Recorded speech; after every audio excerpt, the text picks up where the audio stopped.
ஆண்டவராக இயேசு கிறிஸ்துவின் வல்லமையுள்ள நாமத்தினால் இந்த கிறிஸ்துமஸ் தியானத்திற்கு உங்களை அன்போடு கூட அளிக்கிறோம். இந்த நாளிலே கூட நாம் அன்னாள் என்ற தீர்க்கதரிசியை குறித்து நாம் தியானிக்க போகிறோம். வசன ஆதாரமாக லூக்கா 2ஆம் அதிகாரம் 36, 37வது வசனத்துல 38வது வசனத்தை நாம் மையம் வைத்து சிந்திக்க போகிறோம். இந்த 36வது வசனத்துல அன்னாள் என்னும் தீர்க்கதரிசியை குறித்து நாம் வாசிக்கிறோம். இந்த அன்னாள் என்னும் தீர்க்கதரிசியானவள் கன்னிப்பிராயத்திலே அவங்களுக்கு விவாகம் ஆயிருச்சு, அவங்களுக்கு மேரேஜ் ஆயிருச்சு, கன்னிப்பிராயத்துல விவாகம் ஆயிருச்சு. ஆனா 7 வருஷம் மாத்திரமே அவங்க புருஷனோடு வாழ்ந்தாங்க. அதுக்கப்புறம் அதுக்கப்புறம் வாழல, புருஷனோட வாழல, ரொம்ப அதிக வயது சென்றவங்களா கூட இருந்தாங்க. அந்த நேரத்துல அவங்க அதை பத்தி கவலைப்பட்டுக்கிட்டே இருக்காது. 7 வருஷம் மாத்திரமே ஹஸ்பண்ட் கூட வாழ்ந்திருக்காங்க. அதை நினைச்சு அவங்களுடைய கஷ்டத்தை நினைச்சு அவங்க கவலைப்படாதபடி அவங்க தேவனுடைய பாதத்துல அவங்க நேரத்தை செலவழிக்க அவங்க தீர்மானித்ததை நாம் பார்க்கிறோம்.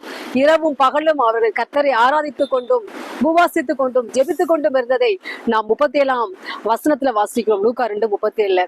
ஆமீன். கர்த்தருடைய பிள்ளைகளே, நம்ம கூட அநேகமான துன்பங்களூடாய் நம்ம போகும் பொழுது, கஷ்டங்களூடாய் போகும் பொழுது நாம் அதை நேரத்தை கவலைப்பட்டுக்கிட்டு அழுதுகிட்டு ஒருவேளை மத்த பேற்ற உறவினர்கள்ட்ட புலம்பிக் கொண்டு அந்த மாதிரி நம் நேரத்தை செலவழிக்காதபடி, ஒருவேளை நம்மளுக்கு கவலைகள் இருந்தால் நம்மள கவலைகளை தீர்க்கக்கூடிய ஒரு பரம தகப்பன் நம்மளுக்கு இருக்கிறார், அன்பின் தகப்பன் இருக்கிறார், அவர் இயேசு கிறிஸ்து.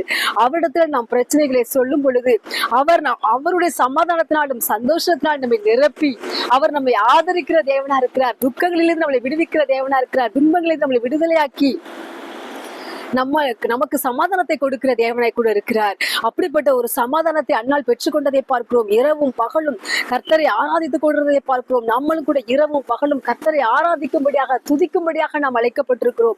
நம் இரவு நேரங்களை எப்படி செலவழிக்கிறோம்? ஒருவேளை ஃப்ரெண்ட்ஸ் கிட்ட பேசிட்டு செல்போன்ல அதிக நேரம் செலவழித்து கொண்டு இருக்கிறோமா? நேரத்தை எப்படி செலவழிக்கிறோம்? அவருடைய பாதத்துல செலவழிக்கிறோமா?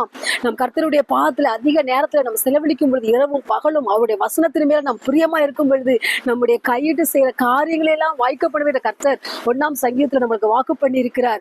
ஆமீன். கர்த்தருடைய பிள்ளைகளை யோசுவாவை குறித்து பார்க்கும்பொழுது, இரவும் பாடு வசனத்தை தியானம் பண்ணு, அப்பொழுது உன்னுடைய வழிகள் எல்லாம் வாய்க்கும், நீ புத்திமானாய் நடந்து கொள்வாய் என்று கர்த்தருடைய ஆவியானவர் யோசுவாவுக்கு ஆலோசனை சொல்லுவதை பார்க்கிறோம். நாமும் கூட இரவும் பகலும் கர்த்தருடைய வேத வசனத்தை வாசிக்கிறவர்களாக, கர்த்தரை ஆராதிக்கிற மக்களாக, வீணான காரியங்களில் ஈடுபடாதபடி, வீணான விஷயங்களை தலையிட்டுக் கொள்ளாதபடி, வீணான பேச்சுகளில் ஈடுபடாதபடி, இல்ல மொபைல் அதிக நேரம் செலவழிச்சு தேவையில்லாத காரியங்களை பார்க்காதபடி கர்த்தருடைய பாதத்தில் நாம் இந்த வேளைகளிலே நாம் செலவழிக்க நாம் தீர்மானிப்போமாக. அன்னாலை போல நல்ல தீர்மானங்களை நாம் எடுக்கும் பொழுது, அன்னாள் இயேசு கிறிஸ்துவை கண்டால், இயேசு கிறிஸ்து பிறந்ததை கண்டால், இயேசு கிறிஸ்துவை கண்டு இயேசு கிறிஸ்துவை ஸ்தோத்தரித்ததை நாம் பார்க்கிறோம். ஆமீன். கர்த்தருடைய பிள்ளைகளே, நாமும் கூட அன்னாலை போல நாம் கர்த்தரை நாம் பின்பற்ற தீர்மானிக்கும் பொழுது, கர்த்தரை ஆராதிக்க தீர்மானிக்கும் பொழுது, கர்த்தராகிய தேவன் நம்முடைய வாழ்க்கையிலையும் அதிசயங்களையும் அற்புதங்களையும் செய்து அவருடைய நாமத்திற்காக நம்மை பயன்படுத்த வல்லமையுள்ள தேவனாய் காத்து கொண்டிருக்கிறார். அன்னாள் 38ஆம் வசனத்துல நாம் வாசிக்கிறோம்.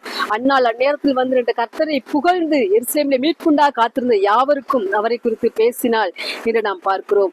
ஆமீன். கர்த்தருடைய பிள்ளைகளே, கர்த்தரை குறித்து மற்றவங்ககிட்ட பேசுங்க. நீங்க கர்த்தர் உங்களுக்கு செஞ்ச நன்மைகளை மற்றவங்ககிட்ட ஷேர் பண்ணுங்க. கர்த்தரை குறித்து நீங்க என்ன நினைக்கிறீங்க, அவருடைய நல்ல குணாதிசயங்கள், அவருடைய வசனத்தை நீங்க வாசிச்சதை மற்றவங்களுக்கு ஷேர் பண்ணும்போது மற்றவங்களும் ஆண்டவருக்குள்ள வருவாங்க. அவங்களுக்கும் ஆண்டவர் மேல உள்ள ஒரு அன்பு கூடும், விசுவாசம் கூடும். சோ இதனால நம்ம அன்னாலை போல கர்த்தரை நாம் ஆராதிக்க தீர்மானிப்போம். அன்னாலை போல நாம் கர்த்தருடைய காரியங்களை, கர்த்தருடைய நற்செய்தியை, கிறிஸ்து பிறப்பினுடைய நற்செய்தியை மற்றவரிடத்துல நாம் பகிர்ந்து கொள்வோம்.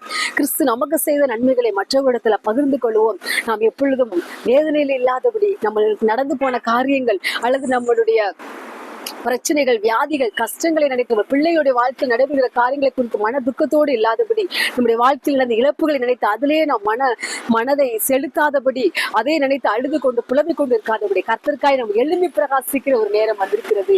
ஏசாயா 60 வாசிக்கிறபடி எழும்பி பிரகாசி ஒரு ஒளி வந்தது. ஆமீன். கர்த்தருடைய பிள்ளைங்க ஒவ்வொருவரும் கர்த்தருடைய ஒளி வந்திருக்கிறது. நீங்க ஒவ்வொருவரும் துக்கத்தில் இருக்காமல் நீங்க கர்த்தருக்காய் எழும்பி பிரகாசிக்கும் நாட்கள் இதுவே. கர்த்தர் உங்களை வல்லமையாய் பயன்படுத்துவார். அன்னாலை போல தீர்க்க தரிசன அபிஷேகத்தை கொடுத்து உங்களை பயன்படுத்துவார். உங்களை வல்லமையுள்ள கருவியா கர்த்தர் ஒருவரையும் பயன்படுத்த அவர் இந்த வேளையில சித்தம் கொண்டிருக்கிறார். கர்த்தாவே உங்கள் ஒருவரையும் ஆசீர்வதிப்பாராக. கர்த்தாவே நன்றியோடு கூட துதிக்கிறோம் அப்பா, ஸ்தோத்திரிக்கிறோம் அப்பா. இரவு பகலும் உடைய வசனத்தை தியானிக்க, நான் ஜெபிக்க, ஆராதிக்க இந்த வேளையில என்னை ஒப்பு கொடுக்கிறேன் என்று சொல்லுகிறோம். ஒவ்வொரு மேலும் கர்த்தராகிய தேவன் நீங்க பிரியம் கொண்டு அவர்களை ஆசீர்வதித்து அவங்களை வல்லமையில கருவியா எடுத்து நீங்க பயன்படுத்த போறதுக்காய் ஸ்தோத்திரம்.